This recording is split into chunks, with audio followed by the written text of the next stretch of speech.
சென்னை ஸ்டைலில் மஷ்ரூம் வடி பிரியாணி தான் பார்க்க போகிறோம். அதற்கு தேவையான பொருட்கள்: மஷ்ரூமை பெரிய துண்டாக கட் பண்ணி வச்சுக்கோங்க. பட்டை ஒரு 2, கிராம்பு ஒரு 3, கல்பாசி சிறிதளவு எடுத்துக்கோங்க. அப்புறம் பச்சை மிளகா, வெங்காயம், தக்காளி, வெங்காயம் 2, தக்காளி 2, அரை ஸ்பூன் இஞ்சி பூண்டு பேஸ்ட்டு, புதினா கொத்தமல்லி அரை கை. அப்புறம் மஷ்ரூமை நல்லா பெரிய துண்டுகளாக நறுக்கிக்கணும். பச்சை மிளகாவை கீறி வச்சுக்கோங்க. கூடவே ஒரு ஆஃப் லெமனும் கட் பண்ணி வச்சுருக்கேன். அப்புறம் மசாலா பொருட்கள்: கரம் மசாலா, உப்பு அரை ஸ்பூன், காஷ்மீரி சில்லி பவுடர் அரை ஸ்பூன், சில்லி பவுடர் அரை ஸ்பூன். அப்புறம் பாஸ்மதி ரைஸை 4 முறை தண்ணியில் போட்டு நல்லா கழுவிட்டு ஒரு 1/2 அன் ஹவர் ஊற வச்சுருக்கேன். வாங்க செய்ய போகலாம். இப்போது ஒரு பாத்திரத்தை அடுப்பில் வச்சுருக்கேன். அதில் எண்ணெய் ஒரு 4 ஸ்பூன் ஊற்றிக்கோங்க. நெய் அதிகம் தேவைப்படாது, லாஸ்ட்டில் நம்ம விட்டுக்கலாம் நெய். எண்ணெய் நல்லா காஞ்சி வரணும், அப்போ தான் நல்லா வெங்காயம்லாம் செவக்கும். இப்போது பட்டை, 3 கிராம்பு, கொஞ்சம் கல்பாசியை அதில் ஆட் பண்ணிக்கிறேன். நீங்கள் வெங்காயம் போட்டும் போடலாம், இல்லை பட்டை போட்டுட்டும் நீங்கள் வெங்காயத்தை போடலாம், எப்படி வேணால் பண்ணிக்கலாம். வெங்காயம் நல்லா செவந்து டீப் ஃப்ரை மாதிரி ஆகி வரணும். அப்போ தான் பிரியாணி ஸ்டைலில் இது பண்ணுறதுனால ஃபஸ்ட்டு வெங்காயத்தை பொன்னிறமாக வதக்கிக்கோங்க. இப்போது வெங்காயம் நல்லா வதங்கி வருது. அதே நேரத்தில் சைட் பை சைட் ஒரு பாத்திரத்தில் ஒரு லிட்டர் தண்ணி ஊற்றி நல்லா கொதிக்க விட்டுருக்கேன். அது நான் கொதிக்கும் போதே அதில் ஒரு 1.5 ஸ்பூன் உப்பு ஆட் பண்ணிக்கோங்க. உப்பு நம்ம வாயில் வச்சு பார்க்கும்போது நல்லா மொனப்பாக இருக்கணும், கரிக்கணும். அப்போ தான் அந்த மசாலாவில் சேர்க்கும்போது ஈக்குவலாக உங்களுக்கு உப்பு அளவு கரெக்டாக இருக்கும். இப்போது வெங்காயம் நல்லா செவந்து வர ஆரம்பிச்சிருக்கு. இது மாதிரி நல்லா செவக்கும்போது தான் பிரியாணி எவ்வளோ நேரம் வச்சுருந்தாலும் கெட்டு போகாது. அது கூடவே நான் கலருக்காக காஷ்மீரி சில்லி பவுடர் ஒரு அரை ஸ்பூன் நான் சேர்த்துக்கிறேன். அது எண்ணெயில் சேர்க்கும்போது தான் பிரியாணியில் லாஸ்ட் வரைக்கும் கலர் மெயின்டைன் ஆகும். இப்போது அதில் ஒரு 1/4 ஸ்பூன் காரத்தூளும் போட்டிருக்கேன். மொத்தம் 3/4 ஸ்பூன். இது அரை கிலோ அரிசிக்கு கரெக்டாக இருக்கும். நெக்ஸ்ட் புதினா கொத்தமல்லி ஒரு அரை கைப்பிடி, தக்காளி, கீறின பச்சை மிளகா 3த்தையும் ஒன்றா போட்டு நல்லா வதக்கி விடணும். புதினா கொத்தமல்லி எண்ணெயிலே முதல்லையே ஆட் பண்ணும்போது தான் ஃப்ளேவர் லாஸ்ட் வரைக்கும் இருக்கும். இப்போது கரம் மசாலா ஒரு 3/4 ஸ்பூன் போட்டு அதையும் நல்லா வதக்கி இருக்கலாம்.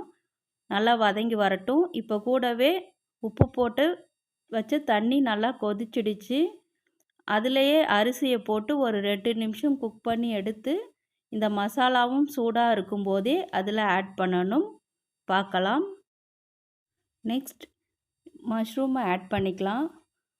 மஷ்ரூம் ஒரு 2 நிமிஷம் வதங்கி வந்தாலே போதும். அது அதிக நேரம் வதக்கணும்னு அவசியம் இல்லை, சாஃப்டான வெஜிடபிள். இப்போது தண்ணி ஒரு 3/4 லிட்டர் அதில் ஊற்றிக்கிறேன். இதுக்கு தண்ணி 1க்கு 2 அப்படிலாம் அளவெலாம் கிடையாது. ஒரு குறிப்பிட்ட அளவு தண்ணி 3/4 லிட்டர் மட்டும் ஊற்றிக்கோங்க. இங்கே சைட் பை சைட் தண்ணியும் நல்லா கொதித்து வந்துடுச்சு. அதில் ஊற வச்ச இந்த அரை கிலோ பாஸ்மதி ரைஸையும் கொட்டி ஒரு 2 நிமிஷம் மட்டும் நல்லா வேக விடுங்க. ரொம்ப வேகக்கூடாது, ஆஃப் குக் ஆன போதும். இப்போது மசாலாவில் ஒரு ஆஃப் லெமன் பிழிஞ்சு விட்டுக்கிறேன். இந்த ஸ்டேஜில் லெமன் எதுக்கு பிழிஞ்சிக்கிறோன்னா, அரிசி நல்லா உதிரியாக வரும் வெந்த பிறகு. அதே சமயத்தில் தக்காளியில் புளிப்பு இல்லைனாலும் பேலன்ஸ் பண்ணி கொடுக்கும். இங்கே பாருங்கள், அரிசி நல்லா நீளமாக வெந்துடுச்சு.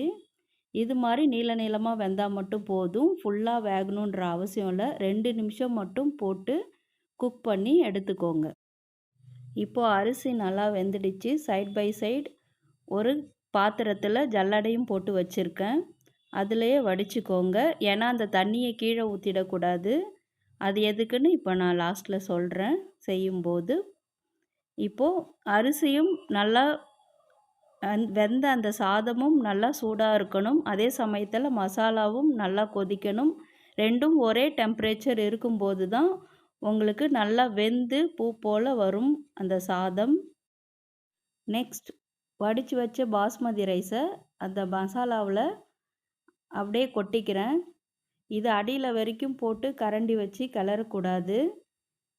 அந்த தண்ணி மேலே தெரிகிற அளவுக்கு அதை கொஞ்சம் லைட்டாக ப்ரெஸ் பண்ணி விட்டாலே போதும். உடஞ்சிரும் அரிசி. பார்த்து கவனமாக பண்ணுங்கள். நான்வெஜ் செய்ய முடியாத நாட்களில் பிரியாணி சாப்பிட்ணுன்னு ஆசைப்பட்டால் நீங்கள் இதை கண்டிப்பாக செஞ்சு சாப்பிடலாம். ரொம்ப பிரியாணி சுவையிலேயே ரொம்ப சூப்பராக இருக்கும். அந்த பாஸ்மதி ரைஸ் வடித்து வச்ச தண்ணியை கீழே கொட்டக்கூடாதுன்னு சொல்லியிருந்தேன். அது இதுக்காக தான். அது மேலே ஊற்றி நல்லா லெவல் பண்ணி விடும்போது மேலே இருக்கிற அந்த அரிசி கூட ரஃப்பாக இல்லாமல் நல்லா சாஃப்டாக வெந்து வரும். இப்போ ஒரு மூடி போட்டு மூடிக்கோங்க. இப்போ இன்னொரு ஸ்டவ்வில் தோசைக்கல் வச்சாச்சு. இப்போ அந்த தோசைக்கல்லில் அந்த பிரியாணி பாத்திரத்தை எடுத்து வச்சு ஹையில் ஒரு 5 நிமிஷமும் லோவில் ஒரு 20 மினிட்ஸும் வச்சு வேக விடுங்க. இப்போ அது மேலே ஒரு வெயிட்டான பொருளை கவுத்துக்கோங்க. இப்போது மஷ்ரூம் பிரியாணி நல்லா தம் ஆயிடுச்சான்னு பார்க்கலாம். பாருங்கள், நல்லா பூ போல் மலர்ந்து வந்திருக்கு. இப்படி தான் இருக்கணும். இது நல்லா சிக்கன் மட்டன் சாப்பிட்ற பிரியாணி மாதிரியே நல்லா சுவையாக இருக்கும். பார்க்கவும் அப்படி தான் இருக்குது. நல்லா உதிரி உதிரியாக வந்திருக்கு. ஹோட்டலில் செய்கிற நான்வெஜ் பிரியாணியே இது தோக்கடிச்சிரும். லாஸ்ட்டில் அடியில் தண்ணி இருக்கானோ உங்களுக்கு செக் பண்ணி காட்டுறேன். அப்புறம் மேலாக கொஞ்சம் நெய் விட்டுக்கோங்க. நம்ம ஃபஸ்ட்டு வெறும் எண்ணெய் தான் விட்டுருந்தோம். மேலாக நெய் விடும்போது தான் அந்த ஃப்ளேவர் உங்களுக்கு லாஸ்ட் வரைக்கும் மெயின்டைன் ஆகும். இப்போது பிரியாணியில் அடியில் தண்ணி மிஞ்சிருக்கான்னு பார்க்குறோம். பாருங்கள், தண்ணி எதுவுமே இல்லை. இப்போ நல்லா கரெக்டாக வெந்திருக்கு. இப்படி தண்ணி கரெக்டாக வச்சு வேகும்போது தான் உங்களுக்கு பூ போல் ரைஸ் வரும். இப்போது சூப்பரான மஷ்ரூம் பிரியாணி, வடி பிரியாணி ரெடி ஆயிடுச்சு. இப்போ மணக்க மணக்க அருமையான மஷ்ரூம் வடி பிரியாணி தயாராகிடுச்சு ஹோட்டல் ஸ்டைலில். இப்படி வச்சா தட்டே காலி ஆகிடும். கூடவே தயிர் பச்சடியும் வச்சு சாப்பிட்டா நல்லா அட்டகாசமாக இருக்கும். Must try recipe. நீங்களும் உங்கள் வீட்டில் செஞ்சு பார்த்துட்டு எப்படி இருந்ததுன்னு கமெண்ட்டில் சொல்லுங்கள். பாய்.